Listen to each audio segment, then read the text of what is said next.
서울의 심장부 강남의 중앙에 위치한 대한은행 VIP 지점의 공기는 언제나 특별했다.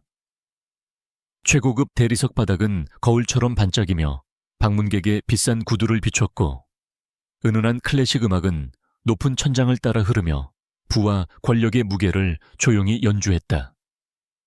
이곳의 시간은 바깥 세상과는 다른 속도로 흘러갔다.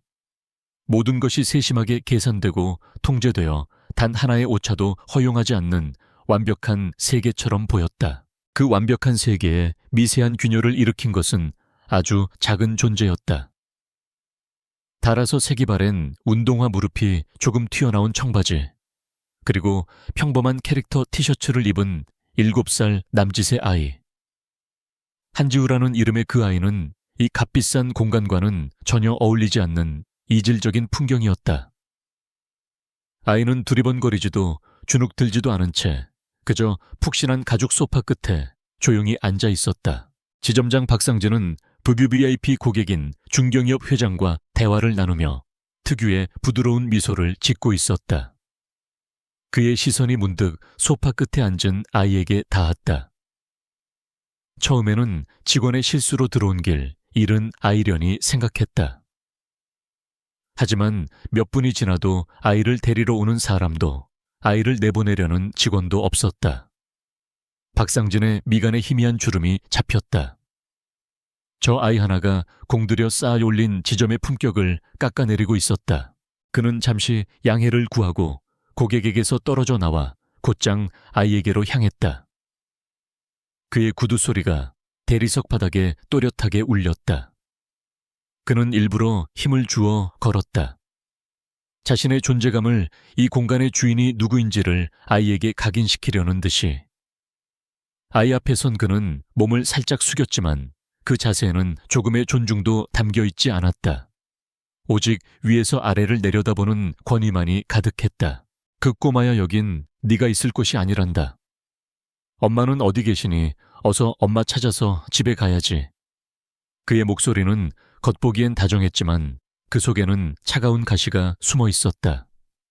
어서 이 공간에서 사라져 달라는 무언의 압력이었다. 하지만 아이는 그의 말을 못 들은 척 그저 맑고 깊은 눈으로 그를 올려다볼 뿐이었다. 그 눈빛은 7살 아이의 것이라고는 믿기 어려울 만큼 고요하고 침착했다. 박상진은 순간 당황스러움을 느꼈다. 보통의 아이라면 낯선 어른의 위압적인 태도에 울음을 터뜨리거나 최소한 겁을 먹기 마련이었다. 하지만 이 아이는 달랐다. 그는 짜증이 섞인 한숨을 내쉬며 다시 입을 열었다. 얘야, 듣고 있니? 경비 아저씨 불러서 엄마 찾아달라고 할까? 여긴 어른들만 오는 곳이야. 놀이터가 아니라고. 그의 목소리가 조금씩 날카로워지고 있었다. 그때 아이가 처음으로 입을 열었다.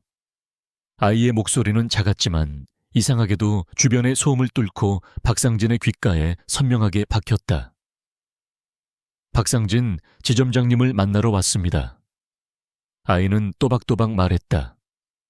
할아버지가 지점장님께 꼭 전할 말씀이 있다고 하셨어요. 박상진은 어이가 없다는 듯 헛웃음을 터뜨렸다. 주변의 다른 고객들과 직원들의 시선이 이쪽으로 쏠리는 것이 느껴졌다. 할아버지. 내 할아버지가 나를 아신다고 꼬마야 장난칠 시간 없어. 내가 지금 얼마나 바쁜 사람인지 아니. 그는 아이의 어깨를 가볍게 잡으며 일으켜 세우려 했다. 이 불쾌한 해프닝을 빨리 끝내고 싶었다. 아이를 밖으로 데리고 나가 경비에게 인계하면 그만이었다. 그의 손이 아이의 어깨에 닿는 순간 아이가 다시 말했다. 이번에는 그의 눈을 똑바로 응시하며 제 할아버지 성함은 한태평입니다. 그 이름이 나오는 순간 박상진의 손이 공중에서 멈칫했다. 한태평, 대한민국 경제계에서 살아있는 신화로 불리는 이름. 하지만 동명이인이겠지.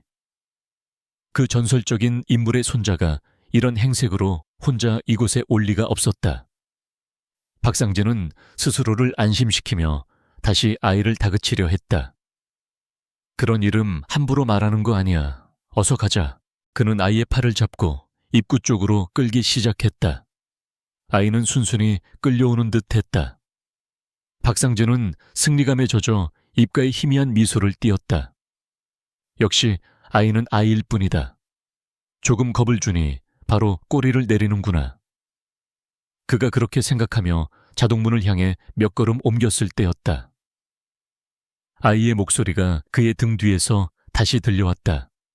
아주 작고 비밀스러운 속삭임처럼 알파, 제로, 온 판도라, 세벤디시에시, 오메가, 아엑스 제미디. 그것은 단순한 숫자와 문자의 조합이 아니었다. 박상진의 발이 그 자리에 못 박힌 듯 멈췄다. 온몸의 피가 차갑게 식는 것 같았다. 심장이 바닥으로 곤두박질치는 끔찍한 감각이 그를 덮쳤다. 그는 천천히, 아주 천천히 고개를 돌렸다. 아이는 여전히 그 자리에 서서 아무런 감정도 담기지 않은 맑은 눈으로 그를 보고 있었다. 그의 머릿속에서 방금 들은 단어들이 메아리 쳤다. 판도라. 대한은행의 최고위급 임원들 사이에서만 괴담처럼 전해져 내려오는 계좌의 이름. 대한민국 경제를 좌지우지하는 단 5명의 거물만이 존재를 알고 있으며 그들만이 접근할 수 있다는 전설 속의 계좌. 유사시 금융 시스템 전체를 통제하고 비상계획을 발동시킬 수 있는 말 그대로 금융계의 핵 버튼과도 같은 것이었다. 그 계좌의 존재 자체가 1급 기밀이었다. 박상진은 그저 일개 지점장이었지만 운 좋게도 그의 라인이 닿아 있는 부행장에게서 술김에 그 계좌에 대한 이야기를 들은 적이 있었다.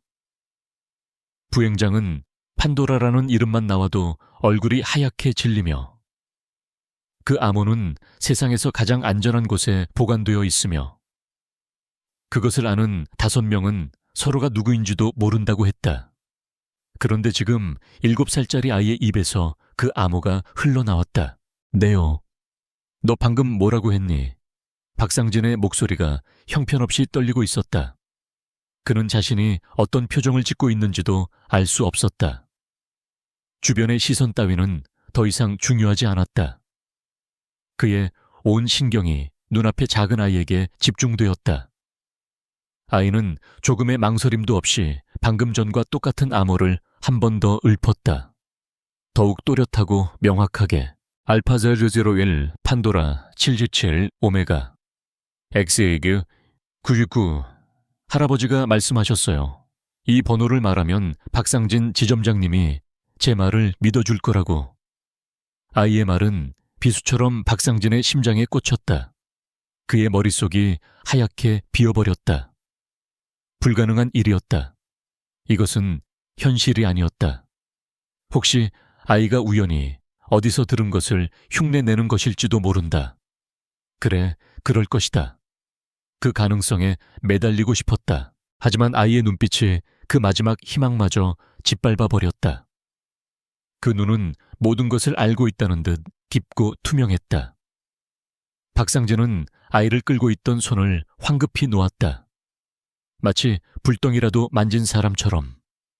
그는 뒷걸음질 치다가 비틀거렸다. 그의 이마에서는 식은땀이 비오듯 흘러내렸다. 아까까지 아이를 향했던 오만함과 경멸은 온데간데 없고 원초적인 공포만이 그를 지배했다. 잠시만. 그는 말을 더듬으며 자신의 사무실 쪽을 가리켰다. 안으로 들어오렴. 그의 태도는 180도 바뀌어 있었다. 조금 전까지만 해도 벌레를 쫓아내듯 하던 그는 이제 마치 왕이라도 영접하는 신하처럼 아이 앞에서 허리를 숙였다. 아이는 아무 말 없이 그가 가리키는 지점장실을 향해 작은 발걸음을 옮기기 시작했다. 박상진은 비틀거리며 아이의 뒤를 따랐다. 그의 등 뒤로 직원들과 고객들의 수군거리는 소리가 들려왔지만 아무것도 귀에 들어오지 않았다. 지점장실의 두꺼운 문이 닫히는 순간 그는 외부 세계와 완전히 단절된 것 같은 느낌을 받았다.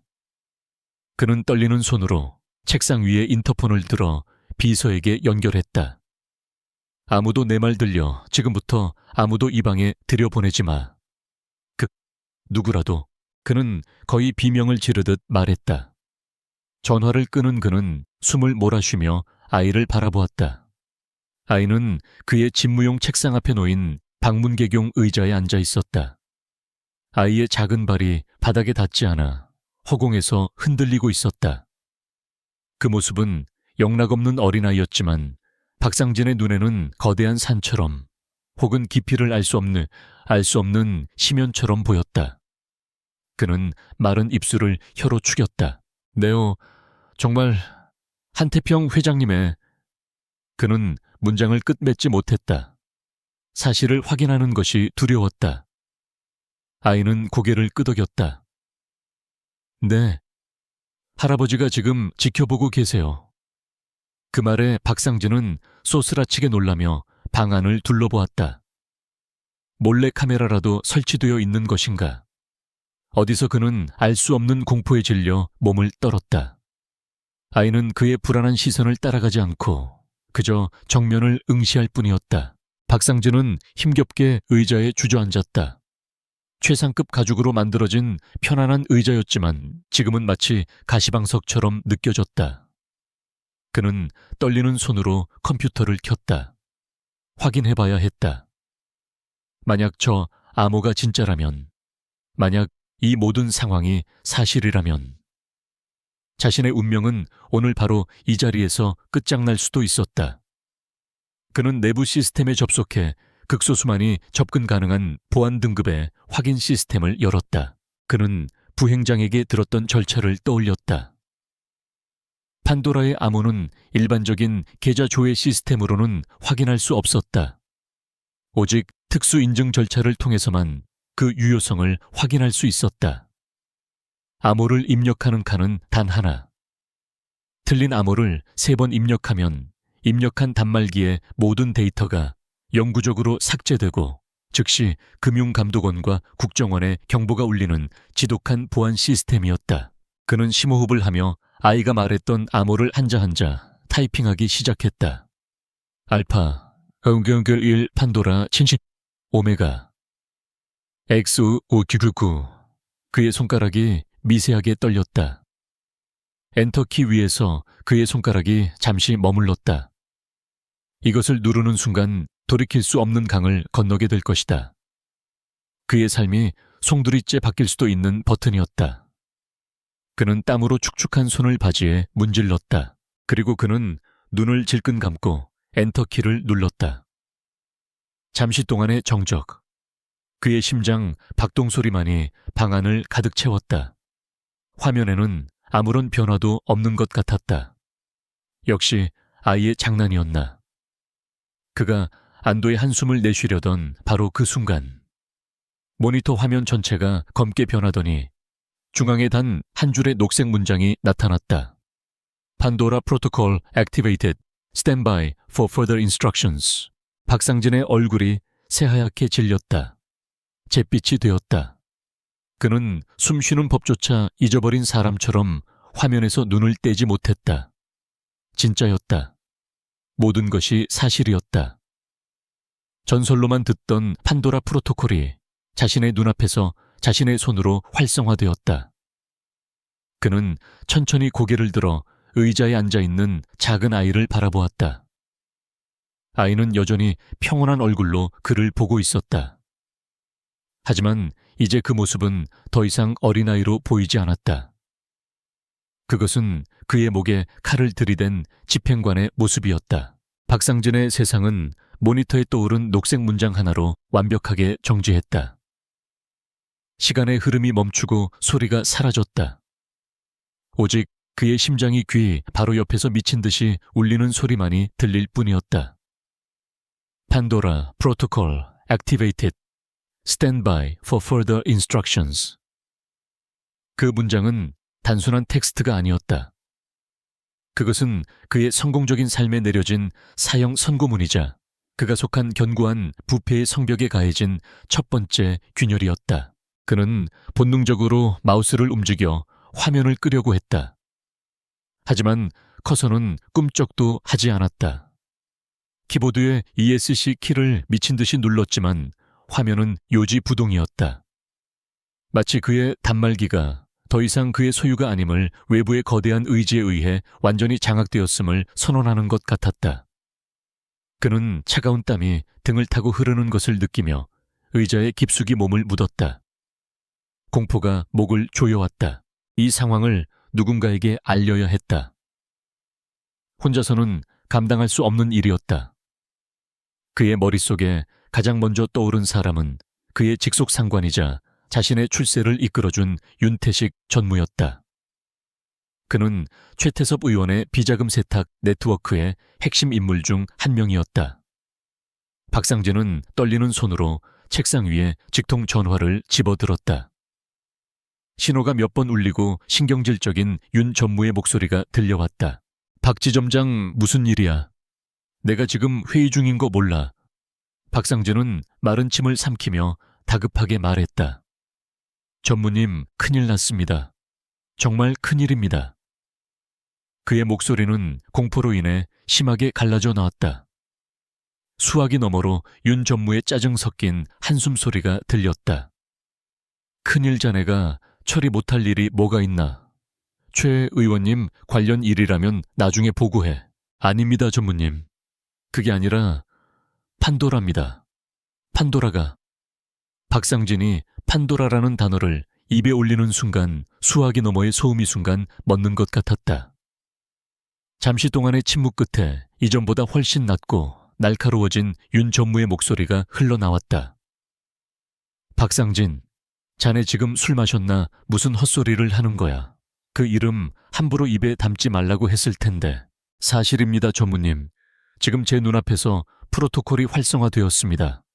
7살짜리 아이가 암호를 말했습니다. 박상진은 거의 절규하듯 외쳤다. 하지만 그의 절박한 외침은 오히려 역효과를 낳았다. 윤 전무는 그가 미쳤다고 판단한 듯 했다. 7살 아이 박 지점장 자네가 과로로 정신이 나갔거나 아니면 나를 시험하는 모양인데 둘 다 용납 못해. 당장 정신 차리고 네가 싼 똥은 네가 치워. 다시는 이런 말도 안 되는 소리로 전화하지 마. 전화는 일방적으로 끊어졌다. 박상진은 뚜뚜하는 무미건조한 신호음을 들으며 망연자실했다. 가장 든든한 방패막이라고 믿었던 라인이 그를 미치광이 취급하며 외면해버렸다. 그는 고립되었다. 이 거대한 공포 속에서 완벽하게 혼자가 된 것이다. 그의 시선이 다시 방 안의 작은 아이 한지우에게로 향했다. 아이는 여전히 아무런 표정 없이 그를 바라보고 있었다. 그 평온함이 박상진을 더욱 미치게 만들었다. 그는 자리에서 벌떡 일어나 아이에게 다가갔다. 너 도대체 누구야? 누가 시킨 짓이야 말해. 그는 아이의 어깨를 잡고 거칠게 흔들었다. 하지만 아이는 흔들리면서도 눈 하나 깜빡하지 않았다. 그저 그의 눈을 똑바로 볼 뿐이었다. 그 순간 아이의 입술 사이로 아주 작은 목소리가 새어나왔다. 폭력은 나쁜 행동이라고 할아버지가 말씀하셨어요. 그 말에 박상진은 마치 전기에 감전된 것처럼 아이에게서 손을 뗐다. 아이의 말이 아니었다. 그 말을 통해 전달되는 보이지 않는 누군가의 경고. 그는 뒷걸음질치며 다시 책상으로 돌아왔다. 이제 그에게 남은 선택지는 하나뿐이었다. 최태섭 의원 측에 직접 연락하는 것. 그것은 금기된 행동이었지만 지금은 다른 방법이 없었다. 그는 서랍 깊숙한 곳에서 대포폰을 꺼내 전원을 켰다. 그가 최 의원의 수석 보좌관에게 연락하는 동안 대한은행의 데이터 서버실에서는 보이지 않는 전쟁이 시작되고 있었다. 판도라 프로토콜은 단순한 인증 시스템이 아니었다. 그것은 활성화되는 순간 은행의 모든 보안 시스템을 무력화시키고 최상위 관리자 권한을 장악하는 일종의 인공지능 감사 시스템이었다. 시스템 내부에 잠복해 있던 유령이 깨어난 것이다. 판도라의 인공지능은 강남 VIP 지점의 서버를 시작으로 거미줄처럼 얽힌 데이터망을 따라 빛의 속도로 퍼져나갔다. 수십 개의 방화벽과 보안 장벽들이 종이장처럼 뚫렸다. 인공지능은 명확한 목표를 가지고 있었다. 지난 5년간 최태섭 의원과 관련된 모든 차명계좌 페이퍼 컴퍼니 그리고 비정상적인 자금 흐름을 추적하는 것.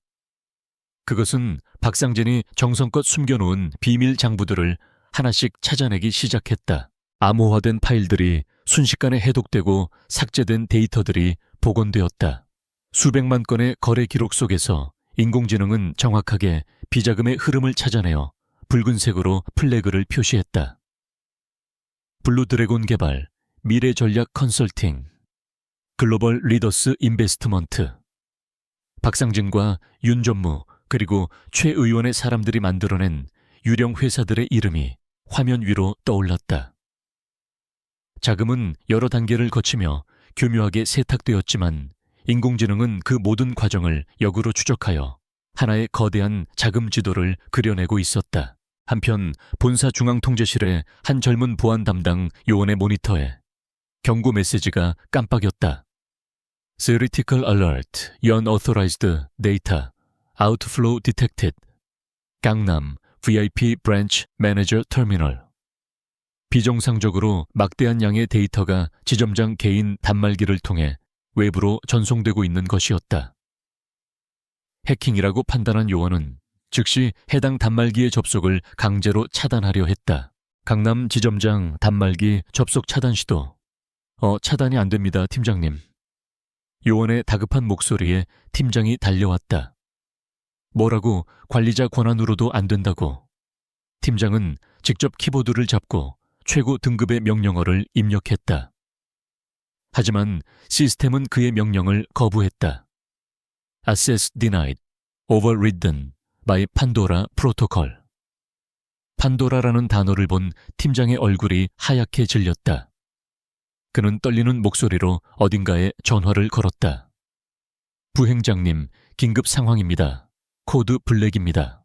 박상진은 대포폰 너머로 들려오는 보좌관의 차가운 목소리에 식은땀을 흘리고 있었다.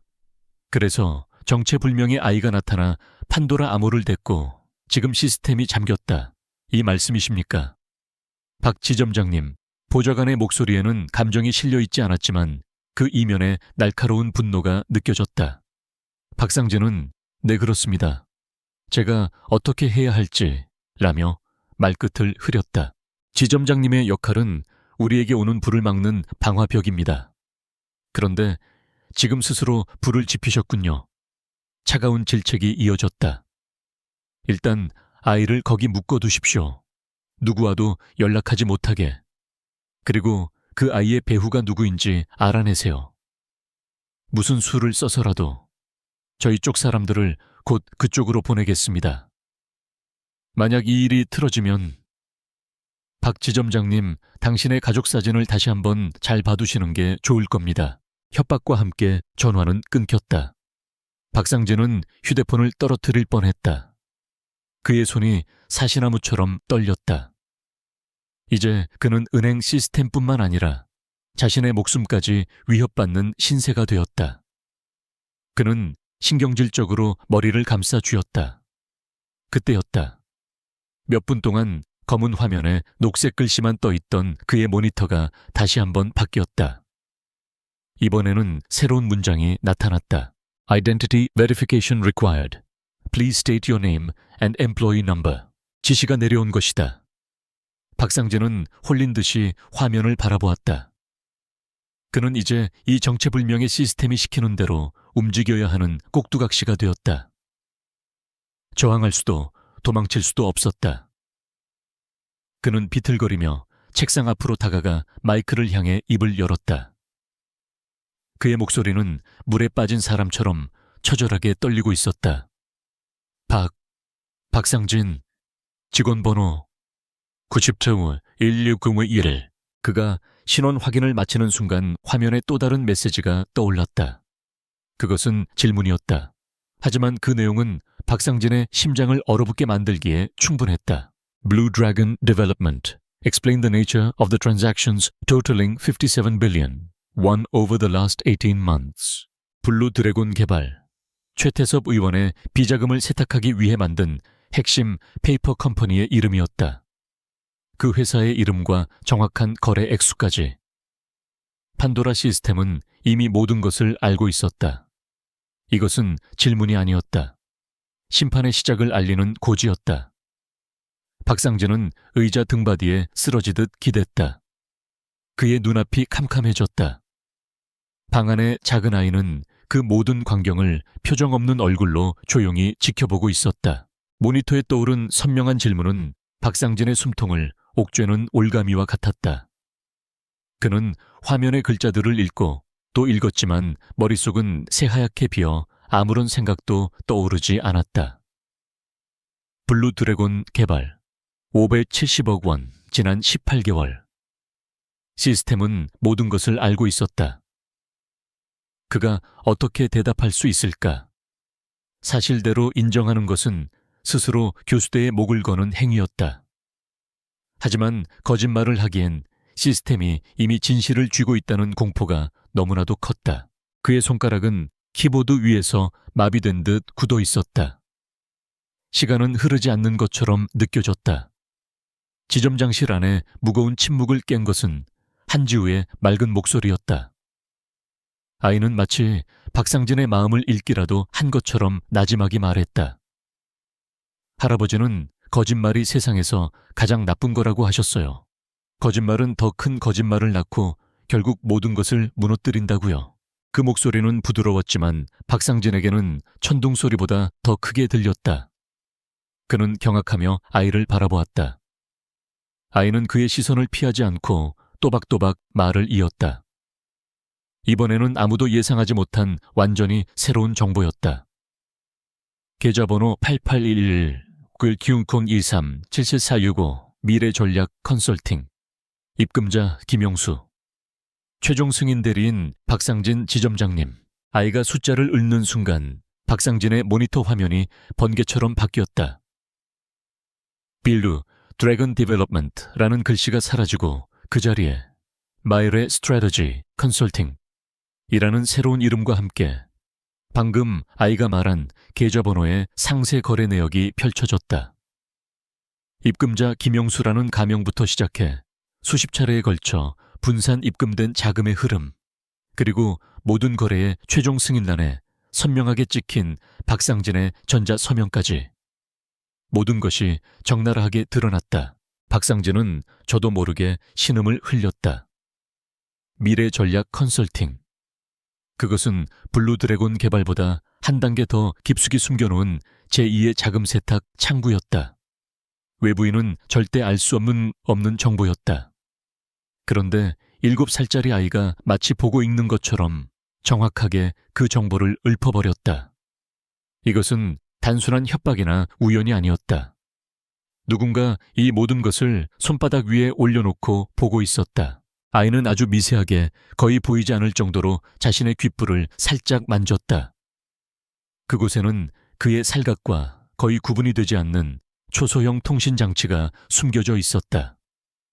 그 장치를 통해 할아버지 한태평 회장의 차분하고 강인한 목소리가 지우의 귓속으로 흘러들고 있었다. 잘했다, 지우야. 이제 저자는 더 이상 허세를 부리지 못할 게다.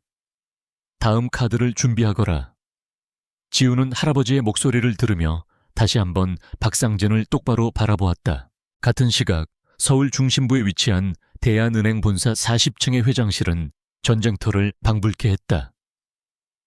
윤태식 전무는 은행장과 몇몇 핵심 임원들 앞에서 죄인처럼 고개를 숙인 채 서 있었다. 보안팀이 보고한 코드 블랙 상황은 순식간에 최고위층까지 보고되었다. 그들의 모니터에도 박상진의 화면과 동일한 메시지가 떠 있었다. Access denied. Overridden by 판도라. 프로토콜. 판도라라니. 그게 대체 무슨 소리야? 전설 속에나 존재하는 계좌 아니었나? 은행장이 버럭 소리를 질렀다. 그의 얼굴은 분노와 공포로 벌겋게 달아올라 있었다. 그들 중 판도라의 실체를 정확히 아는 사람은 아무도 없었다. 하지만 그것이 은행의 통제권을 벗어난 자신들의 목줄을 쥘 수 있는 무언가라는 사실만은 분명히 인지하고 있었다. 그들은 자신들이 만든 시스템에 의해 역으로 감시당하는 최악의 상황에 직면한 것이다. 윤태식 전무는 식은땀을 흘리며 간신히 입을 열었다. 강남 지점의 박상진 지점장이 어떤 아이에 의해 프로토콜이 활성화되었다고. 그의 말이 끝나기도 전에 은행장의 고함이 다시 터져나왔다. 아이라고 지금 장난해 일개 지점장 놈 하나가 은행 전체를 위험에 빠뜨려. 윤 전무, 이건 자네 라인이잖아. 자네가 책임지고 이 사태를 수습해 당장 그놈에게 연락해서 배후를 알아내. 무슨 수를 써서라도 책임을 떠넘기는 은행장의 말에 윤 전무의 얼굴이 일그러졌다. 그는 회의실을 뛰쳐나와 자신의 사무실로 돌아가자마자 박상진에게 다시 전화를 걸었다. 그의 목소리에는 아까와는 비교도 할 수 없는 살기와 절박함이 묻어 있었다. 박상진, 너 지금 무슨 짓을 한 거야? 은행이 발칵 뒤집혔어. 당장 그 아이 입을 열게 해. 배우가 누구인지 알아내지 못하면 너랑 나는 같이 죽는 거야. 알아들어. 수화기 너머로 들려오는 윤 전무의 비명에 박상진은 귀가 먹먹해지는 것을 느꼈다. 앞에서는 정체불명의 시스템이 그의 죄를 추궁하고 뒤에서는 상관이 그의 목숨을 위협하고 있었다. 그는 완전히 코너에 몰렸다. 그의 이성이 마비되기 시작했다. 그는 전화기를 내려놓고 거의 무릎을 꿇을 기세로 아이에게 다가갔다. 그의 얼굴은 눈물과 땀으로 범벅이 되어 있었다. 야야, 아니 도련님, 제발 알려주십시오. 원하시는 게 뭡니까? 돈입니까? 아니면 다른 무엇입니까? 제가 다 해드리겠습니다. 제발 저 좀 살려주십시오. 그는 이제껏 살아오면서 단 한 번도 누구에게도 이렇게 비굴하게 굴어본 적이 없었다. 그의 자존심과 오만함은 산산조각 나버렸다. 그는 그저 살고 싶다는 본능만이 남아 어린아이 앞에서 처절하게 애원하고 있었다. 하지만 한지우는 그의 애원을 완전히 무시했다. 아이의 눈에는 동정심도 조롱도 없었다. 그저 임무를 수행하는 기계처럼 다음 정보를 읊을 뿐이었다. 이번에는 더욱 치명적인 정보였다. 이번엔 글로벌 리더스 인베스트먼트예요. 아이의 입에서 그 이름이 나오는 순간 박상진의 심장이 멎는 것 같았다. 그곳은 비자금 세탁의 종착지이자 최태섭 의원의 일가 친척들이 깊숙이 관여된 곳이었다. 개옥이엔 최태섭 의원님의 아들 최민석 씨 이름으로 된 주식이 아주 많이 있어요. 비상장 주식이라 아무도 모르지만요. 아이의 말이 끝나자마자 모니터 화면은 다시 글로벌 리더스 인베스트먼트의 내부 주주 명부로 바뀌었다. 최상단에 최민석이라는 이름과 함께 그가 보유한 어마어마한 양의 차명 주식 내역이 붉은색으로 표시되었다. 이것은 빼도 박도 못하는 증거였다. 정치인 가족에게 직접적으로 향하는 비수였다. 박상진은 그 화면을 보고 완전히 넋이 나갔다. 이제야 모든 것을 깨달았다. 이것은 단순한 해킹이나 정보 유출이 아니었다. 처음부터 모든 것을 알고 있는 자가 정해진 순서에 따라 하나씩 카드를 뒤집으며 그의 숨통을 조여오는 계획된 처형이었다. 그리고 그 처형의 집행관이 바로 눈앞의 7살짜리 아이였다. 그는 저항할 수 없었다. 그저 자신의 죄가 하나씩 폭로되는 것을 무력하게 지켜볼 수밖에 없었다. 그의 머릿속에 최 의원의 보좌관이 했던 말이 섬뜩하게 떠올랐다. 저희 쪽 사람들을 곧 그쪽으로 보내겠습니다. 그들이 과연 자신을 도우러 오는 것일까? 아닐 것이다. 그들은 이 모든 사실을 알고 있는 문제를 해결하러 오는 것이다. 그리고 그 문제란 바로 한지우와 이 모든 것을 발설할 수 있는 자기 자신이었다. 지우를 막지 못하면 그 다음 제거 대상은 자신이 될 터였다. 극심한 공포는 때로 인간에게서 마지막 남은 이성마저 빼앗아간다. 박상진의 눈에 희미한 광기가 서리기 시작했다. 그는 떨리는 시선으로 지점장실 한쪽에 놓인 묵직한 크리스탈 문진을 바라보았다. 저 아이만 없다면, 저 아이의 입만 막는다면 어쩌면 이 모든 것을 되돌릴 수 있을지도 모른다. 그의 마음속에서 이성과 관계가 위태로운 줄다리기를 시작했다. 그는 천천히, 아주 천천히 자리에서 일어나 문진을 향해 손을 뻗기 시작했다. 박상진이 이성과 관계의 경계에서 위태롭게 흔들리는 동안 이야기의 또 다른 축은 국회의사당에서 멀지 않은 조용하고 고풍스러운 한옥에서 움직이고 있었다.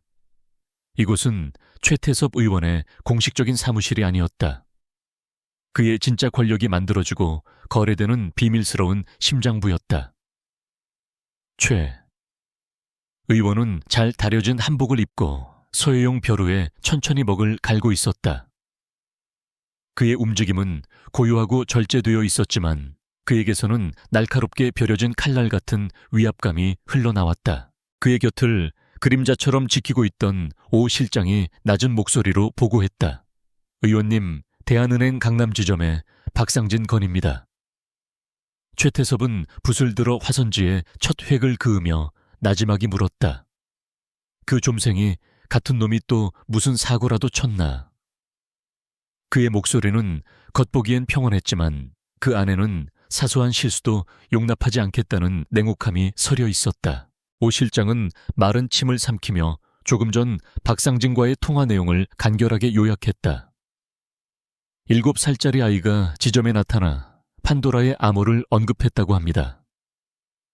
아이는 자신을 한태평 회장의 손자라고 밝혔으며 현재 박상진의 단말기는 외부 시스템에 의해 완전히 통제되고 있는 상태라고 합니다.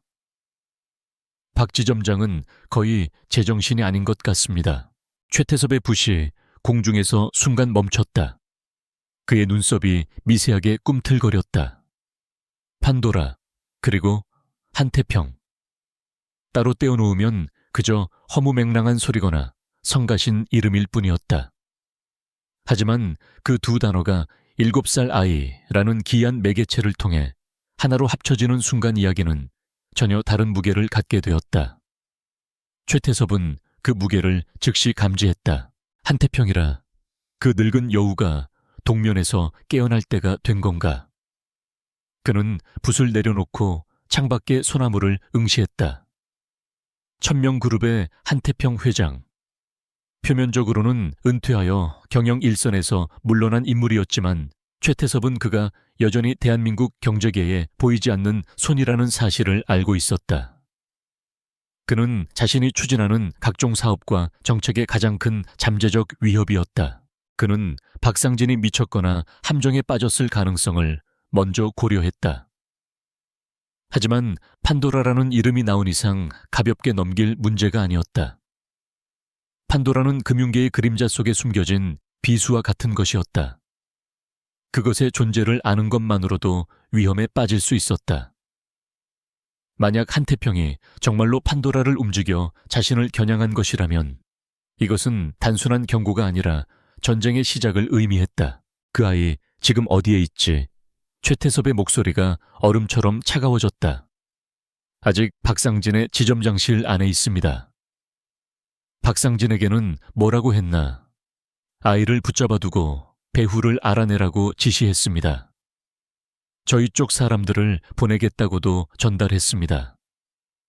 오 실장의 대답에 최태섭은 만족스럽다는 듯 희미하게 고개를 끄덕였다. 그의 머릿속에서는 이미 모든 경우의 수와 대응책이 그려지고 있었다. 그는 다시 붓을 들었다. 하지만 이번에는 글씨를 쓰는 대신 먹물을 화선지 위에 세게 내리쳤다.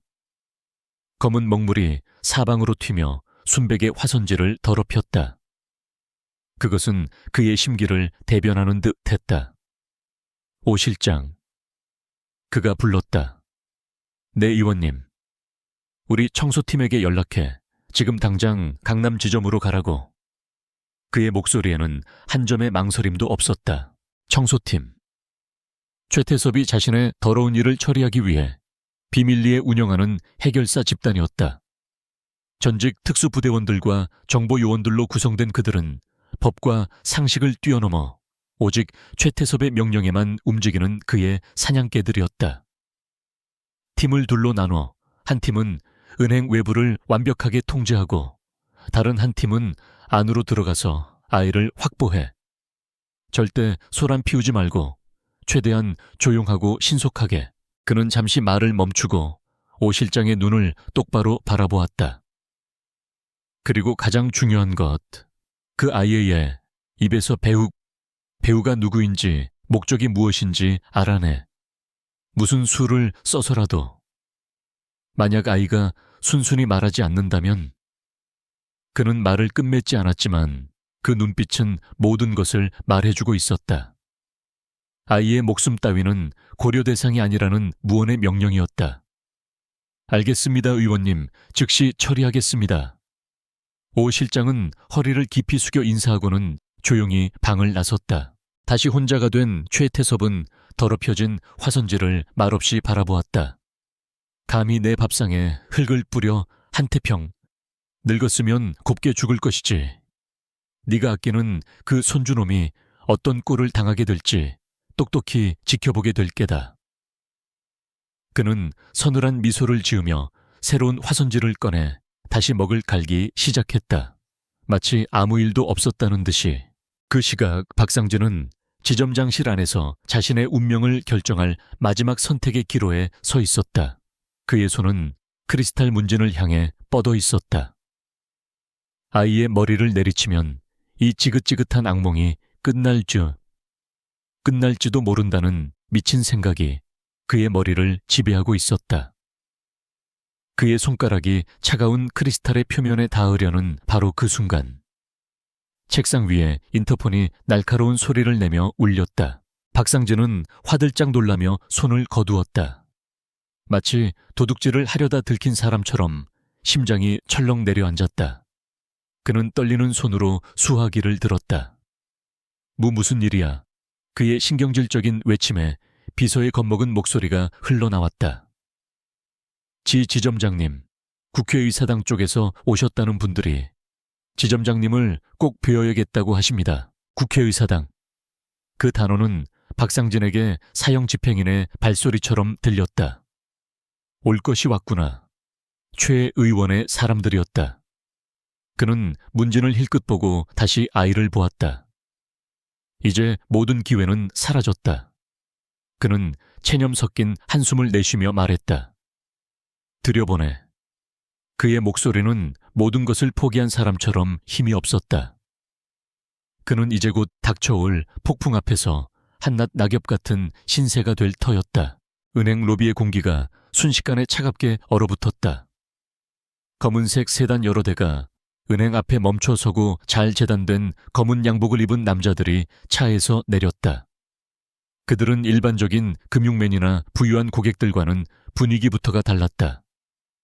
한치의 흐트러짐도 없는 걸음걸이 주변을 끊임없이 살피는 날카로운 눈빛, 그리고 양복 안으로 희미하게 드러나는 다부진 체격까지.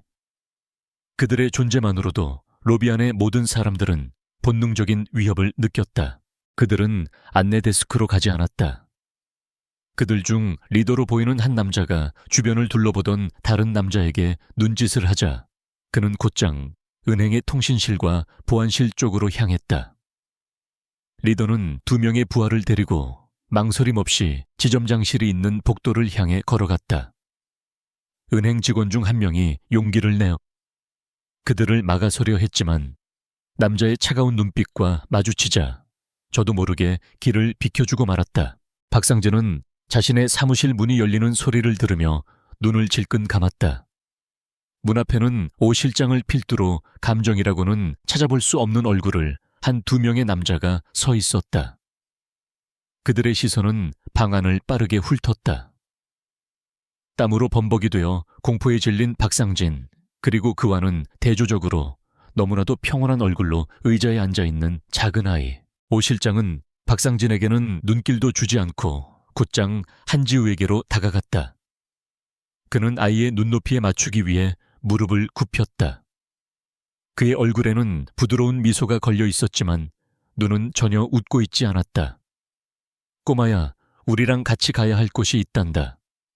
네 할아버지가 우리에게 너를 데려오라고 부탁하셨어.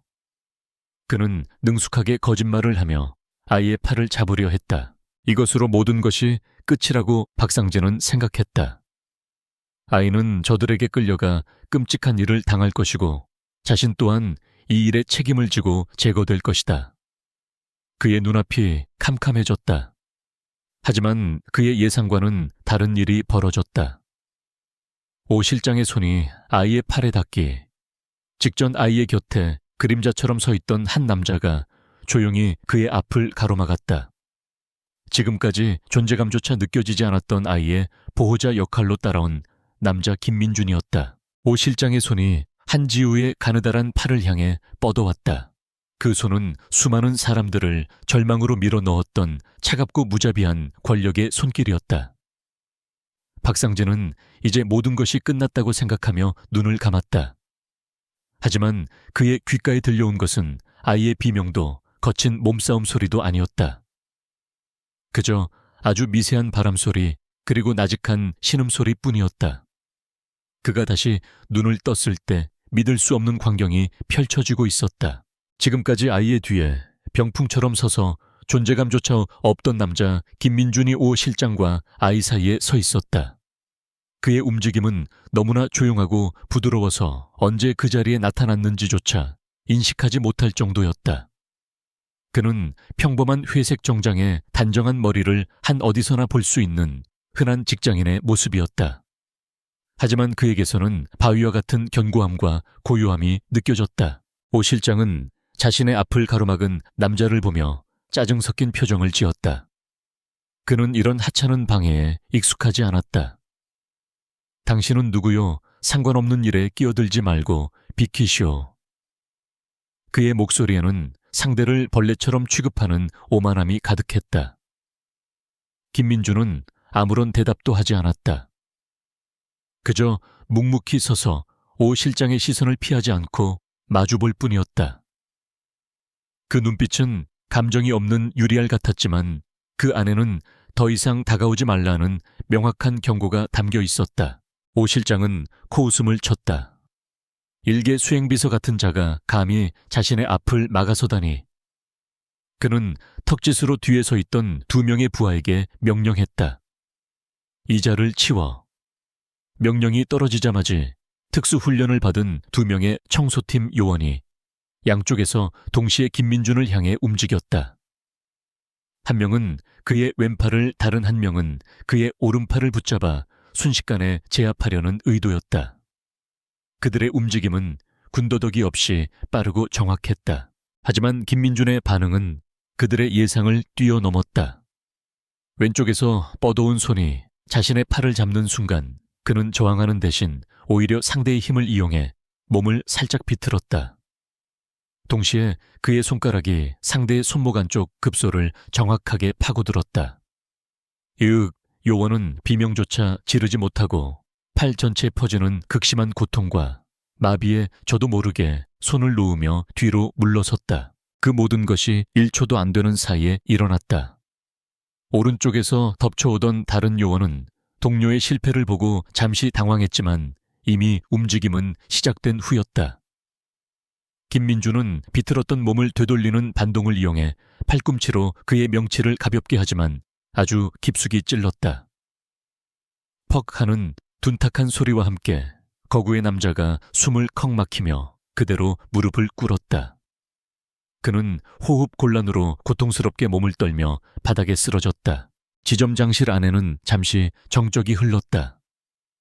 박상진과 오 실장은 눈앞에서 벌어진 일을 이해할 수 없다는 표정으로 굳어 있었다.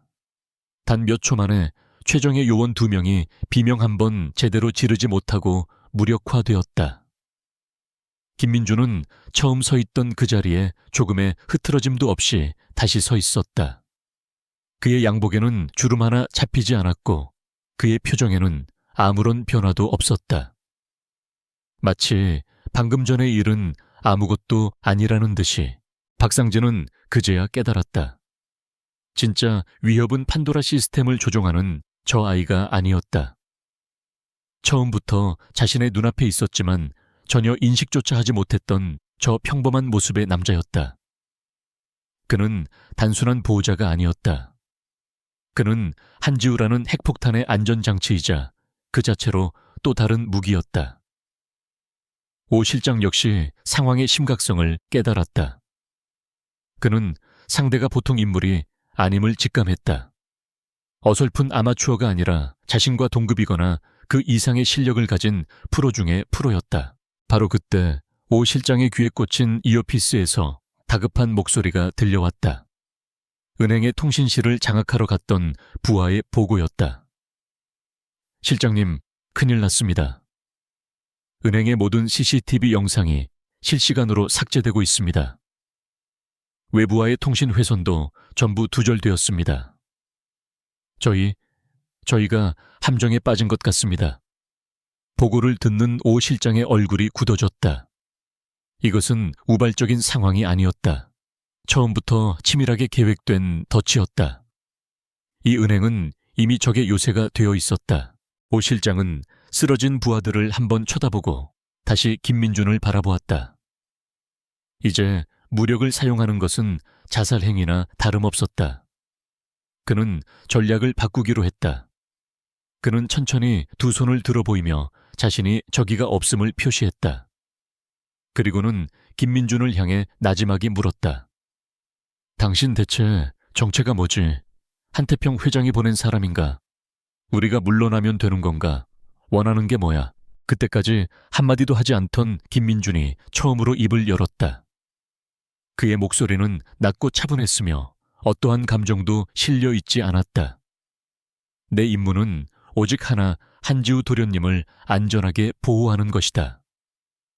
그는 지우를 도련님이라고 칭했다.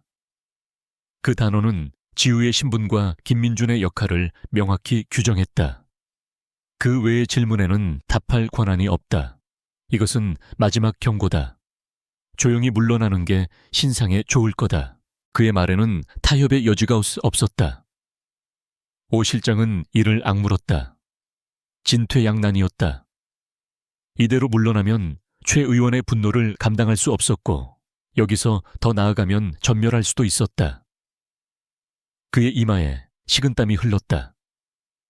이 팽팽한 대치 상황 속에서 모두가 잊고 있던 한지우가 조용히 입을 열었다. 아이는 이 살벌한 분위기와는 아무 상관없다는 듯 박상진의 모니터를 가리키며 말했다. 아저씨 화면이 바뀌었어요. 모두의 시선이 모니터로 향했다. 아수라장이 된 방안의 상황을 비웃기라도 하든 모니터에는 새로운 문장이 떠올라 있었다. 그것은 마치 이 모든 물리적 충돌은 사소한 해프닝에 불과하다고 말하는 것 같았다. External interference detected. Security protocol escalated. Proceeding to phase 2. 외부 위협 감지. 보안 프로토콜 격상. 2단계 절차를 개시합니다. 화면의 문장은 이 싸움의 본질이 주먹이 아니라 보이지 않는 시스템과 정보에 있음을 다시 한번 각인시켰다. 판도라의 계획은 외부의 방해에 아랑곳하지 않고 자신의 정해진 수순을 밟아나가고 있었다. 오 실장은 등골이 서늘해지는 것을 느꼈다. 자신들이 발버둥 칠수록 상대가 파놓은 함정 속으로 더 깊이 빠져들고 있을 뿐이었다. 모니터에 떠오른 차가운 문장은 지점장실 안에 모든 사람들에게 내려진 최종 선고와 같았다. 물리적인 대치로 팽팽하던 긴장감은 순식간에 화면 속으로 빨려 들어갔다. 문장이 사라진 자리에 거미줄처럼 복잡하게 얽힌 디지털 지도가 나타났다. 수십 개의 회사명 계좌번호, 그리고 인명들이 점으로 표시되어 있었고 그 점들은 붉은색 선으로 연결되어 거대한 네트워크를 이루고 있었다. 그 거미줄의 중심에는 최태섭이라는 이름이 선명하게 빛나고 있었다. 박상진은 금융 전문가로서 그 지도의 의미를 즉시 파악했다. 그것은 그가 지난 몇 년간 최태섭 의원을 위해 공들여 구축한 비자금 네트워크의 설계도였다.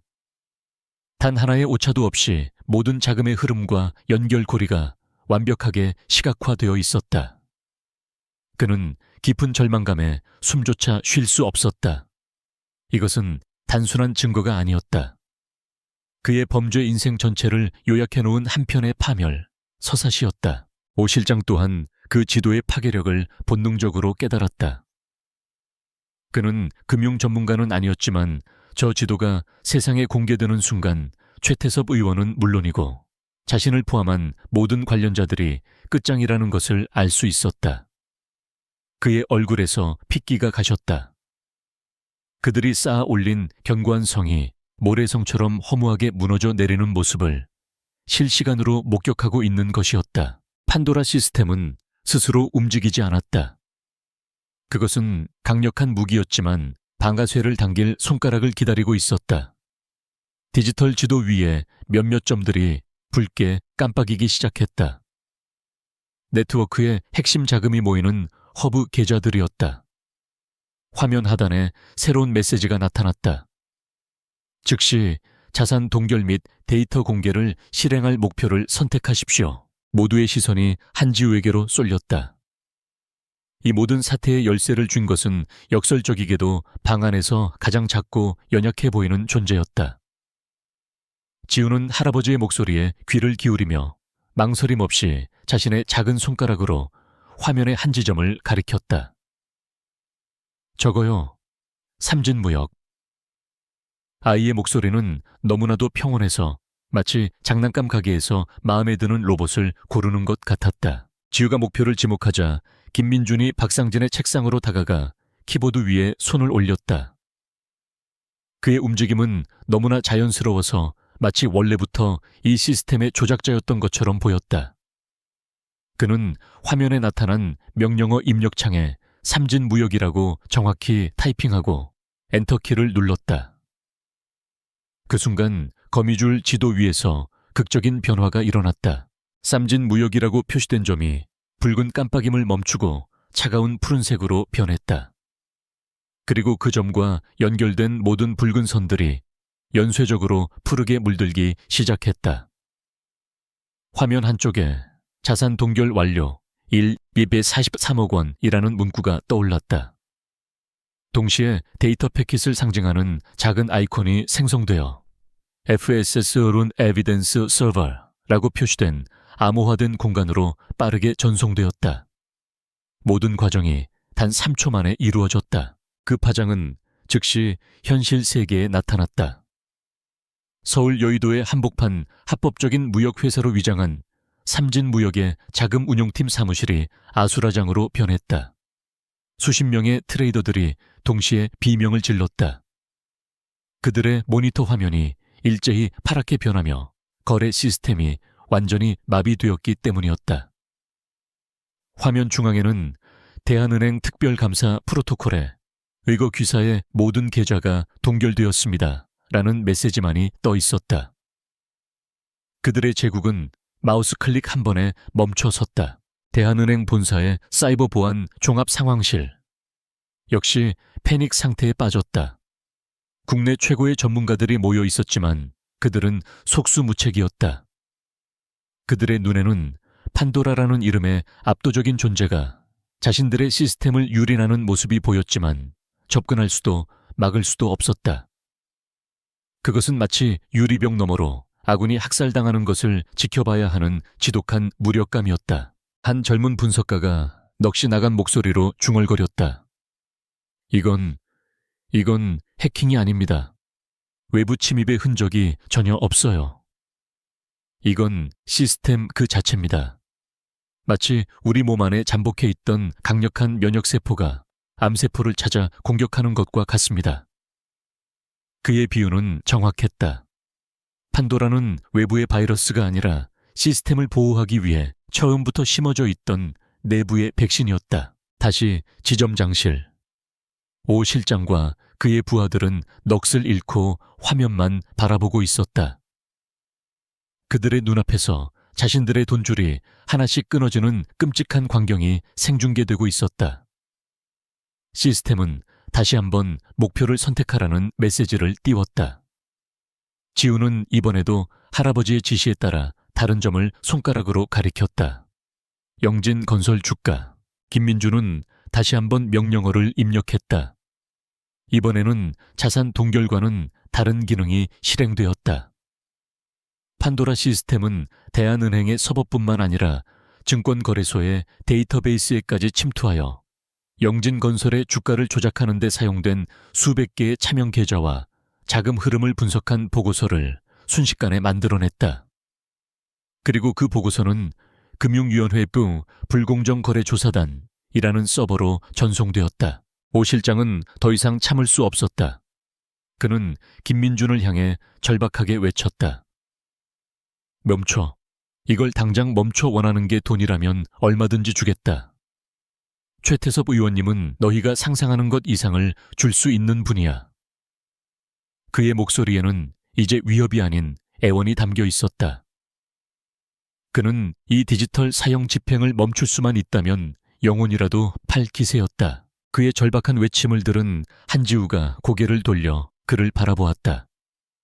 아이의 맑은 눈에는 두려움이나 혼란 대신 순수한 호기심이 담겨 있었다. 아이는 할아버지에게 배운 대로 세상을 이해하려는 듯한 표정으로 말했다. 할아버지가 그러셨어요. 돈으로 살 수 없는 걸 팔라고 하는 사람이 세상에서 제일 나쁜 사람이라고요. 그 순수한 말은 그 어떤 비난이나 욕설보다도 오 실장의 가슴에 깊이 박혔다. 그것은 선과 악의 근원적인 차이를 보여주는 너무나도 명확한 심판의 언어였다. 오 실장은 순간 할 말을 잃었다. 7살 아이 앞에서 자신의 인생 전체가 부정당하는 듯한 참담한 기분에 휩싸였다. 그의 침묵을 깨고 모니터 화면이 다시 한번 바뀌었다. 이번에 판도라 시스템이 하이라이트한 목표는 이전과는 차원이 달랐다.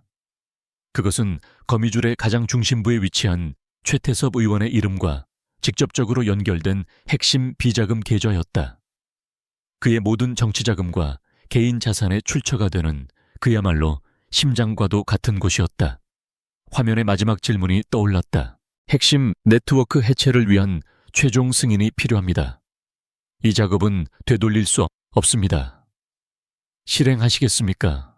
방안이 모든 공기가 멎는 듯 했다. 이제 마지막 버튼 하나만이 남아있었다. 그 버튼을 누를 권한은 오직 7살 아이 한지우에게 있었다. 덫에 갇힌 남자들은 숨을 죽인 채 자신들의 운명을 결정할 아이의 다음 한마디를 기다릴 뿐이었다. 핵심 네트워크 해체를 위한 최종 승인이 필요합니다.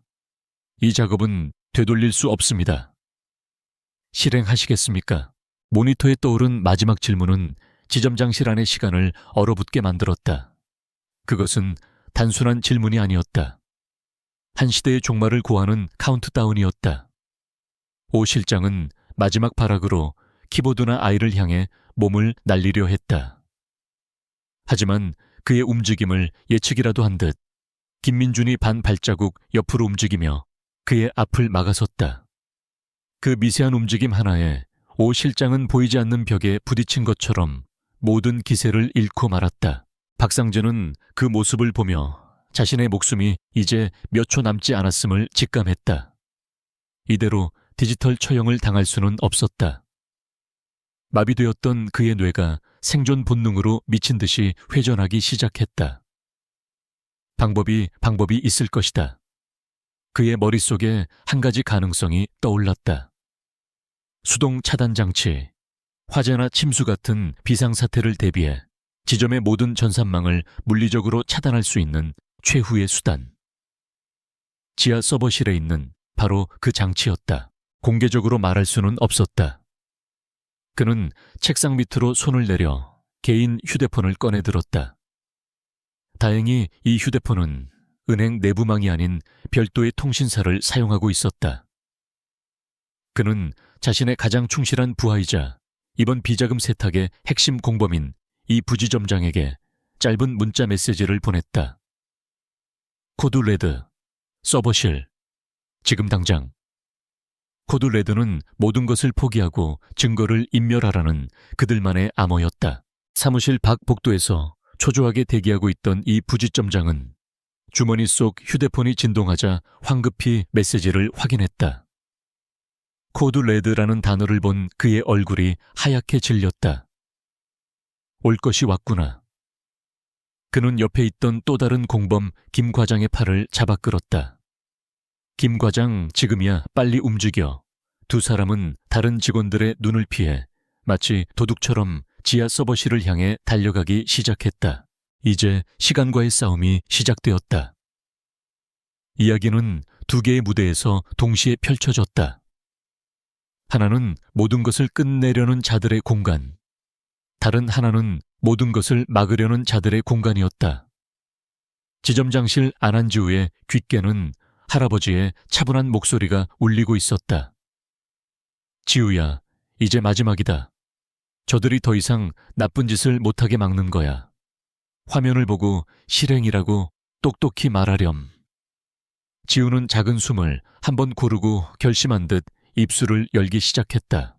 같은 시각 이 부지점장과 김 과장은 육중한 철문으로 막힌 서버실 앞에 도착했다. 그들은 최고 등급의 보안 카드를 이용해 잠금 장치를 해제하고 안으로 뛰어들어갔다. 윙하는 소음과 함께 수백 대의 서버가 푸른 빛을 내뿜으며 작동하고 있었다. 그들은 이 모든 기계들의 심장을 멈추게 할 벽면에 설치된 붉은색의 비상전원 차단 레버를 향해 몸을 날렸다. 바로 그때였다. 이 부지점장의 손이 붉은색 레버에 닿기, 직전 서버실 전체의 조명이 붉은색 비상등으로 바뀌며 날카로운 경보음이 울려 퍼졌다. 쾅존 하는 굉음과 함께 그들이 들어왔던 육중한 강철문이 닫혔다. 당황한 그들이 문으로 달려가 손잡이를 돌렸지만 문은 꿈쩍도 하지 않았다. 서버실 스피커에서 차가운 기계음이 울려 퍼졌다. 불법적인 시스템 접근 시도가 감지되었습니다. 서버실이 자동으로 폐쇄됩니다. 모든 외부 통신이 차단됩니다. 한태평 회장의 계획은 완벽했다. 판도라 시스템은 은행의 소프트웨어뿐만 아니라 건물 전체의 하드웨어 인프라까지 장악하고 있었다. 그는 박상진 같은 자들이 최후의 순간에 어떤 발악을 할지 정확하게 예측하고 그에 대한 대비책까지 마련해 놓았던 것이다.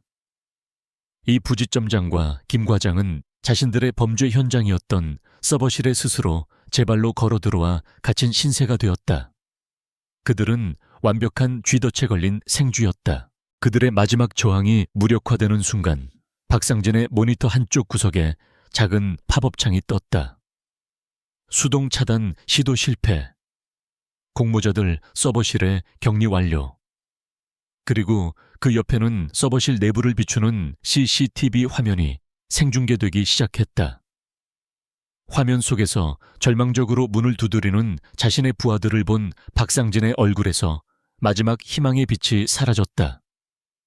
그는 모든 것을 포기한 채 의자에 깊숙이 몸을 파묻었다. 지점장실 안에는 다시 정적이 찾아왔다. 모든 저항이 끝났다. 한지우는 자신의 주변에서 벌어진 모든 소동을 지켜본 후 방 안의 패배자들을 한번 둘러보았다. 그 눈빛에는 승리감이나 조롱이 아닌 그저 주어진 임무를 완수하려는 어린아이의 순수한 책임감만이 담겨 있었다. 그리고 아이는 이 모든 것을 끝낼 마지막 한마디를 내뱉었다. 맑고 흔들림 없는 목소리로. 실행.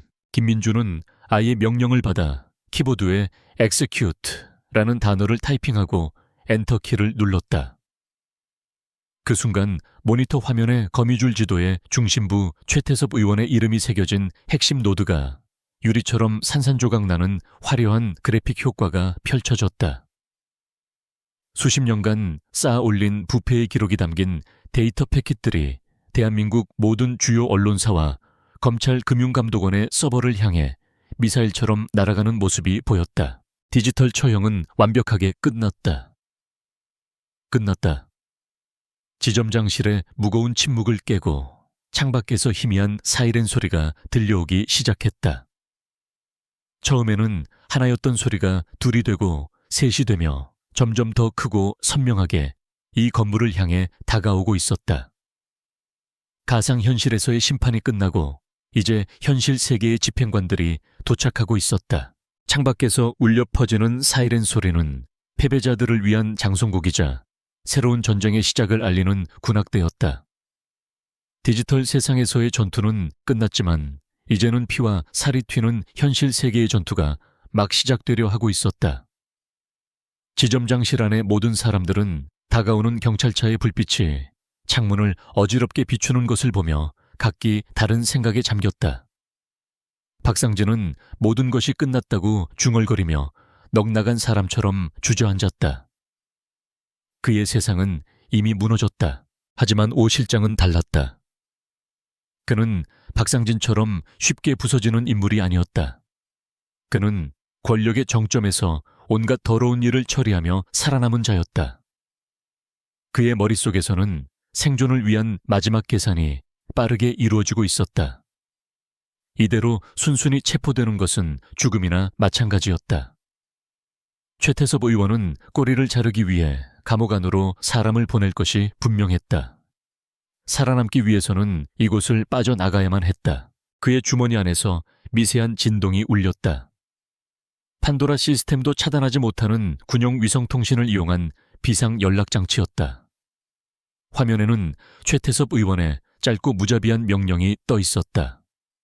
아이를 인질로 삼아 탈출로를 확보해. 실패하면 흔적을 남기지 마라. 마지막 문장은 아이는 물론이고 이 상황을 목격한 모든 사람을 죽이라는 의미였다. 오 실장의 눈빛이 차갑게 변했다. 두려움은 사라지고 살아남기 위한 맹수의 잔혹함만이 남았다. 그는 양복 안주머니에서 얇고 가벼운 소음기가 달린 권총을 꺼내 들었다.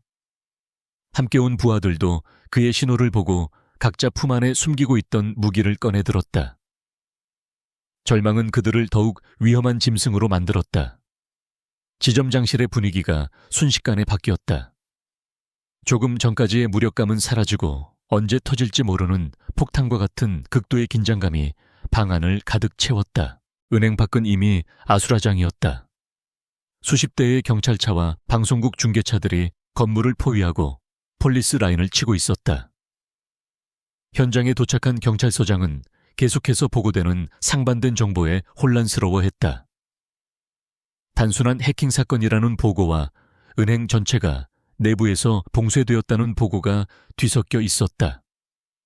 그는 몇 번이고 은행 내부와 통신을 시도했지만 아무런 응답도 돌아오지 않았다. 결국 그는 결단을 내렸다. 특공대 투입을 준비시켜 그 모든 혼란 속에서 김민주는 방 안의 공기가 변하는 것을 가장 먼저 감지했다. 오 실장이 총을 꺼내 드는 순간 그는 조금의 망설임도 없이 몸을 움직여 한지우의 앞을 완전히 가로막았다. 아이에게는 단 한 발의 총알도 닿게 할 수 없다는 무언의 결의였다. 그는 옷깃에 달린 작은 핀 모양의 통신기를 향해 누구도 들을 수 없는 작은 목소리로 속삭였다. 코드 델타, 외부팀 진입 준비. 그가 혼자가 아니었음이 드러나는 순간이었다. 한태평 회장은 이미 은행 밖에 또 다른 팀을 배치해두고 있었다. 오 실장은 김민준을 향해 총구를 겨누며 비릿한 미소를 지었다. 김민준 씨 맞소. 당신 실력은 인정하지. 하지만 당신이 아무리 대단해도 이 작은 쇠구슬보다 빠를 순 없을 거야. 그는 겁에 질려 떨고 있는 박상진의 멱살을 잡아 일으켜 자신의 앞에 내세웠다. 비겁한 인간 방패였다. 아이를 순순히 넘겨. 그럼 당신과 이 지점장은 살려주지. 이건 거래야. 이 끔찍한 상황 속에서도 한지우는 놀라울 정도로 침착했다. 아이는 울지도 소리치지도 않았다. 그저 자신을 막아선 김민준의 넓은 등을 바라보며 그의 옷자락을 작은 손으로 꼭 쥐었다. 아이는 김민준을 완전히 신뢰하고 있었다. 아이는 자신을 향한 총구에도 아랑곳하지 않고 순진한 목소리로 물었다. 민준이 삼촌 저 아저씨들 화 많이 났어요. 우리가 이겼는데 왜 화를 내요? 아이의 순수한 질문은 이 살벌한 대치 상황에 기묘한 파문을 던졌다. 오 실장의 얼굴이 순간 일그러졌다. 그는 아이의 순수함에 조롱당한 것 같은 모욕감을 느꼈다. 김민주는 아이의 물음에 대답하는 대신 나지막이 말했다. 도련님, 잠시만 눈 감고 귀를 막고 계세요. 이제 조금 시끄러워질 겁니다. 그의 목소리는 여전히 흔들림이 없었다. 그는 이미 이 모든 상황을 계산하고 있었다. 김민주는 알고 있었다. 이 좁은 공간에서 총격전이 벌어지는 것은 최악의 시나리오였다. 아이의 안전을 100% 보장할 수 없었다. 그에게는 아주 짧은 순간, 단 몇 초의 시간이 필요했다. 아이를 위협에서 분리하고 적들을 무력화시킬 수 있는 찰나의 순간. 그는 주변의 모든 지형지물을 빠르게 훑었다. 무거운 원목 책상, 두꺼운 크리스탈 잿더리, 그리고 창문으로 쏟아져 들어오는 경찰차의 현란한 불빛까지. 오 실장은 더 이상 기다릴 수 없었다. 밖에서는 경찰 특공대가 진입을 준비하고 있었다. 시간이 없었다. 마지막 경고다. 김민준 아이를 내놔. 그는 박상진을 밀치고 방아쇠에 손가락을 걸었다. 그의 눈에는 이성을 잃은 광기가 번뜩였다. 이제 곧 돌이킬 수 없는 비극이 시작될 것만 같았다. 바로 그 순간 김민준이 움직였다. 그는 자신의 옆에 있던 무거운 가죽 의자를 발로 걷어차 오 실장과 그의 부하들에게 날렸다. 동시에 자신의 몸을 날려 책상 뒤로 몸을 숨겼다. 쾅 하는 소리와 함께 의자가 남자들과 부딪히며 그들의 조준을 흐트러뜨렸다. 그 찰나의 순간을 놓치지 않고 김민준은 책상 위에 있던 묵직한 크리스탈 잿더리를 집어들어 창문을 향해 힘껏 던졌다. 와장창 요란한 소리와 함께 지점장실의 강화 유리가 박살이 났다. 바깥의 사이렌 소리와 경찰의 외침이 방 안으로 쏟아져 들어왔다. 이것은 단순한 파괴 행위가 아니었다.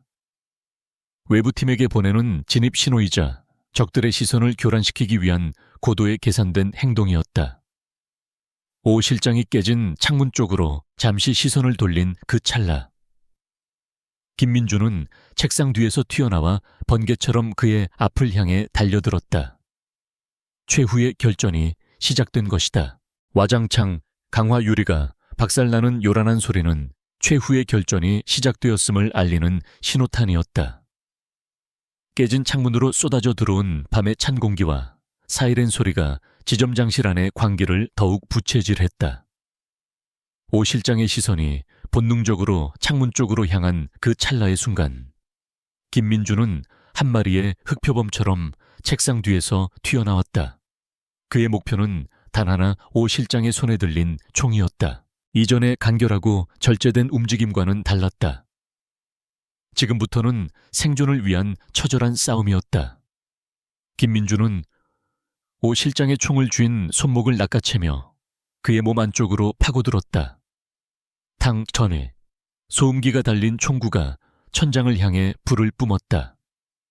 두 사람의 몸이 격렬하게 부딪혔다. 김민준은 상대의 손목 관절을 꺾으려 했고 오 실장은 필사적으로 저항하며 남은 손으로 김민준의 옆구리를 가격했다. 그 틈을 놓치지 않고 오 실장의 마지막 남은 부하가 넘어진 의자를 딛고 한지우를 향해 달려들었다. 아이만 잡으면 이 지옥에서 벗어날 수 있다는 생각뿐이었다. 하지만 김민준은 오 실장과 몸싸움을 벌이면서도 그 모든 상황을 계산하고 있었다. 그는 오 실장의 몸을 방패 삼아 회전하며 발을 뻗어 굴러가는 사무용 의자를 걷어찼다. 의자는 정확하게 부하의 다리를 향해 날아가 그의 균형을 무너뜨렸다. 남자는 비명을 지르며 바닥에 넘어졌다. 그 순간 김민준은 오 실장의 팔꿈치를 무릎으로 강하게 가격해 총을 놓치게 만들었다. 권총이 바닥에 떨어지며 둔탁한 소리를 냈다. 이제 무기는 없었다. 하지만 궁지에 몰린 쥐는 더 사나워지는 법. 오 실장의 눈의 살기가 번뜩였다. 이 자식, 그는 품 안에서 숨겨둔 단검을 꺼내 김민준의 목을 향해 휘둘렀다. 바로 그때였다. 외부에서의 개입이 시작되었다. 깨진 창문을 통해 검은색 전투복을 입은 그림자 여러 개가 소리 없이 방 안으로 쏟아져 들어왔다. 그들은 밧줄을 타고 옥상에서부터 내려온 한태평 회장의 사설 정예 요원들이었다. 그들의 움직임은 경찰 특공대보다도 더 신속하고 조직적이었다. 그들의 목표는 오직 하나, 한지우의 신병 확보였다. 동시에 쾅된 강하는 굉음과 함께 지점장실의 육중한 문이 통째로 뜯겨져 나갔다. 방탄방패를 앞세운 경찰 특공대가 진입을 시작했다. 움직이지 마 손들어. 모두 무기 버려. 확성기를 통해 터져나오는 외침과 레이저 포인터의 붉은 점들이 방 안을 어지럽게 수놓았다. 안과 밖 양쪽에서 동시에 조여오는 압박에 범인들은 완전히 도가내든 쥐가 되었다. 오 실장은 이 모든 상황을 보며 이성을 잃었다. 그는 김민준을 향하던 칼날의 방향을 틀어 자신의 마지막 목표인 한지우를 향해 달려들었다. 같이 죽자. 그의 절규는 실패한 자의 마지막 발악이었다. 하지만 그의 칼날이 아이에게 닿는 일은 결코 일어나지 않았다. 창문으로 진입한 한태평 회장의 요원이 쏜 테이저건이 픽 하는 소리와 함께 그의 등에 정확히 명중했다. 큐악무 오 실장은 온몸이 경직되며 비명을 질렀다. 그의 몸에서 파란 스파크가 튀었고 그는 그대로 바닥에 쓰러져 경련을 일으켰다. 그의 손에서 떨어진 단검이 차가운 대리석 바닥 위에서 섬뜩한 소리를 내며 굴렀다. 모든 상황은 단 몇 초 만에 정리되었다. 최 의원의 청소팀은 모두 제압되었고 박상진은 이미 전의를 상실한 채 경찰의 손에 수갑이 채워지고 있었다. 방 안은 이제 경찰 특공대와 한 회장의 사설 요원들 그리고 체포된 범인들이 뒤섞여 혼돈 그 자체였다. 이 모든 혼란과 소음 속으로 한 노인이 조용히 걸어 들어왔다. 한태평 회장이었다. 그는 수많은 총구와 날선 시선들에도 아랑곳하지 않고 오직 한 곳만을 바라보며 뚜벅뚜벅 걸어왔다. 그의 등장은 이 모든 혼란을 잠재우는 압도적인 무게감을 가지고 있었다. 그는 부서진 문잔해를 밟고 쓰러진 범인들을 지나쳐 자신의 손자를 지키고 서 있는 김민준의 앞에 섰다. 그리고는 천천히, 아주 천천히 무릎을 굽혔다. 그의 시선이 아이의 눈높이와 같아졌다. 세상 전체를 호령하던 그의 엄격한 얼굴이 손자 앞에서는 그저 평범한 할아버지의 얼굴로 부드럽게 녹아내렸다. 그는 거친 손으로 아이의 머리를 부드럽게 쓰다듬었다. 고생했다, 내 강아지. 많이 무서웠지? 이제 다 끝났다. 그 한마디에 지금까지 단 한 번도 약한 모습을 보이지 않았던 한지우의 단단한 방어벽이 무너져 내렸다. 아이의 큰 눈망울에 그렁그렁 눈물이 고였다. 아이는 와앙 하고 울음을 터뜨리며 할아버지의 품에 안겼다. 그것은 공포와 안도감, 그리고 그동안 억눌렀던 모든 감정이 뒤섞인 어린아이의 서러운 울음이었다. 한태평은 아무 말 없이 그저 작은 손자의 등을 묵묵히 토닥여줄 뿐이었다. 한태평 회장은 손자를 품에 안은 채 자리에서 일어났다.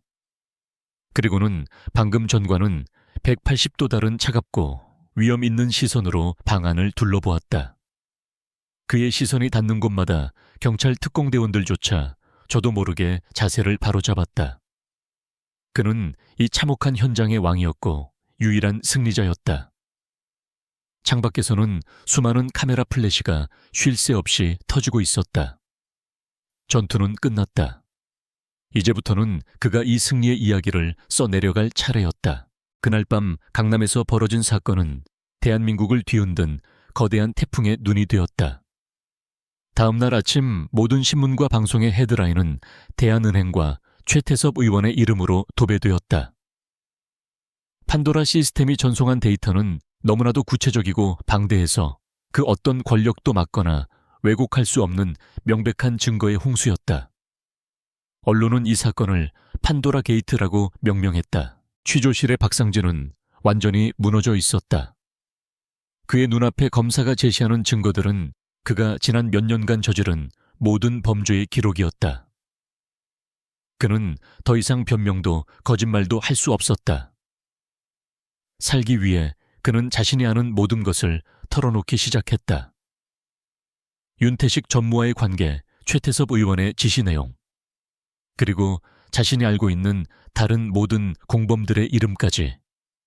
견고해 보였던 부패의 사슬은 가장 약한 고리부터 힘없이 끊어지기 시작했다.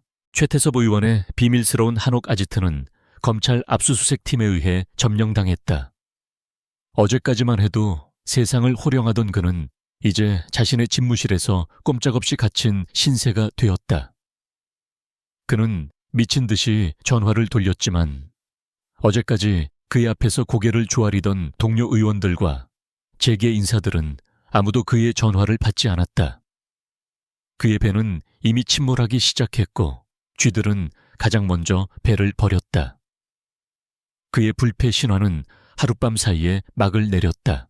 사건 발생 이틀 후 1000명 그룹 본사에서 공식 기자회견이 열렸다. 회견장에는 수백 명의 내외신 기자들이 몰려들어 발 디딜 틈이 없었다. 단상 위에는 그동안 언론 노출을 극도로 꺼려왔던 한태평 회장이 마치 산과 같은 모습으로 서 있었다. 그의 뒤에는 그림자처럼 김민준이 자리를 지키고 있었다. 수많은 카메라 플래시가 터졌지만 한태평의 표정에는 미동조차 없었다. 그는 준비된 원고도 없이 마이크 앞에 서서 입을 열었다. 그의 목소리는 나이든 사람의 것이라고는 믿기 어려울 만큼 힘있고 단단했다. 먼저 이번 일로 인해 국민 여러분께 큰 심려를 끼쳐드린 점에 대해 깊은 유감을 표합니다. 그는 정중하게 고개를 숙였다. 기자들은 숨을 죽였다. 언론에서 판도라라고 부르는 시스템의 존재에 대해 그리고 그것을 활성화시킨 장본인으로서 모든 것을 말씀드리고자 이 자리에 섰습니다. 그는 판도라의 탄생 배경을 설명하기 시작했다. 그것은 대한민국 경제가 잿더미 위에서 기적을 이룰 때 자신을 포함한 1세대 창업주들이 나라의 미래를 위해 비밀리에 만든 최후의 안전장치였다고 했다. 권력과 자본이 결탁하여 시스템 자체를 썩게 만드는 암세포가 자라날 때 외부의 칼이 아닌 내부의 면역세포가 스스로를 지켜야 한다고 생각했습니다. 사람들은 이것을 판도라의 상자라고 부를지도 모릅니다. 하지만 이것은 재앙의 상자가 아니라 우리 경제라는 신체에 심어진 가장 강력한 면역 시스템입니다. 그리고 최근 이 시스템은 최태섭 의원을 중심으로 한 거대한 암세포가 우리 사회의 근간을 파괴하고 있음을 감지했습니다. 그래서 저는 이 시스템을 활성화시키기로 결심했습니다. 그의 말은 회견장에 큰 파문을 일으켰다. 이것은 명백한 사적 제재에 대한 인정이었지만 그의 목소리에는 한 점의 부끄러움도 없었다. 한 기자가 날카롭게 질문했다. 그렇다면 왜 그 위험한 임무에 고작 7살짜리 손자를 내세우셨습니까? 아동을 학대한 것이라는 비난을 피할 수 없을 겁니다. 모든 기자들이 기다렸다는 듯이 한태평을 쏘아보았다. 그것은 이 사건의 가장 핵심적인 윤리적 딜레마였다. 한태평은 그 질문을 기다렸다는 듯 조용히 답했다. 좋은 질문입니다. 여러분은 왜 어린아이를 이 위험한 일에 끌어들였냐고 물으실 것입니다. 그 이유는 간단합니다. 이 면역 시스템을 물려받을 다음 세대는 돈과 권력에 이미 때묻고 오염된 어른이 아니라 가장 순수하고 올바른 정의감을 가진 존재여야만 했기 때문입니다. 거짓과 진실을 구분하고 두려움 없이 옳은 일을 선택할 수 있는 용기. 그것은 어른들의 복잡한 계산 속에서는 찾을 수 없는 오직 아이들의 투명한 영혼 속에서만 발견할 수 있는 보석입니다. 그의 말이 끝나는 순간 회견장의 옆문이 조용히 열렸다. 그리고 단정한 정장을 입은 한지우가 할아버지의 손을 잡기 위해 천천히 걸어 나왔다. 아이는 수백 개의 카메라 앞에서 조금도 주눅들지 않고 당당하게 할아버지의 옆에 섰다. 그 모습은 더 이상 은행에서 길을 잃은 아이가 아니었다. 새로운 시대의 상징이었다. 한태평은 손자의 어깨를 감싸 안으며 말을 이었다. 제 손자는 1000명 그룹의 부와 명예를 물려받을 상속자가 아닙니다. 저는 이 아이에게 돈보다 더 무겁고 귀한 것, 바로 이 나라의 경제를 병들게 하는 악과 싸워야 할 책임을 물려줄 것입니다. 이 아이는 판도라 시스템의 첫 번째 수호자가 될 것입니다. 그의 선언은 단순한 기업의 승계를 넘어선 한 시대의 철학과 정의가 다음 세대로 이어지는 장엄한 의식과도 같았다. 몇 주 후 대한민국에는 거대한 폭풍이 휩쓸고 지나갔다. 최태섭 의원을 포함한 수십 명의 정치인과 기업인 공무원들이 구속되었다. 대한은행은 대대적인 구조조정에 들어갔고 정경유착의 검은 고리들이 잘려나갔다. 세상은 시끄러웠지만 조금씩 제자리를 찾아가고 있었다. 한적한 주말 오후 한태평 회장의 고택정원에서 할아버지와 손자가 마주 앉아 바둑을 두고 있었다. 따스한 햇살 아래 모든 것이 평화로웠다. 한태평이 넌지시 물었다. 그날 많이 무서웠느냐? 지우는 바둑돌 하나를 집어들며 잠시 생각에 잠겼다. 그리고는 고개를 끄덕였다. 조금 무서웠어요. 하지만 그래도 괜찮았어요. 아이는 바둑판 위에 돌을 탁 하고 내려놓으며 말했다. 할아버지가 시키신 일은 나쁜 사람들을 혼내주는 옳은 일이었잖아요. 옳은 일을 할 때는 조금 무서워도 참아야 한다고 할아버지가 그러셨죠. 그 말을 들은 한태평의 얼굴에 아주 오랜만에 따뜻하고 너그러운 미소가 피어올랐다. 그는 바둑판 너머의 작은 손자를 바라보았다. 그는 더 이상 지켜주어야 할 어린아이가 아니었다. 그는 이미 자신의 철학을 이해하고 스스로의 신념을 세워가고 있는 작은 거인이었다. 태풍은 지나갔고 이제 새로운 시대에 태양이 떠오르고 있었다. 그 태양은 바로 아이의 눈 속에서 가장 밝게 빛나고 있었다.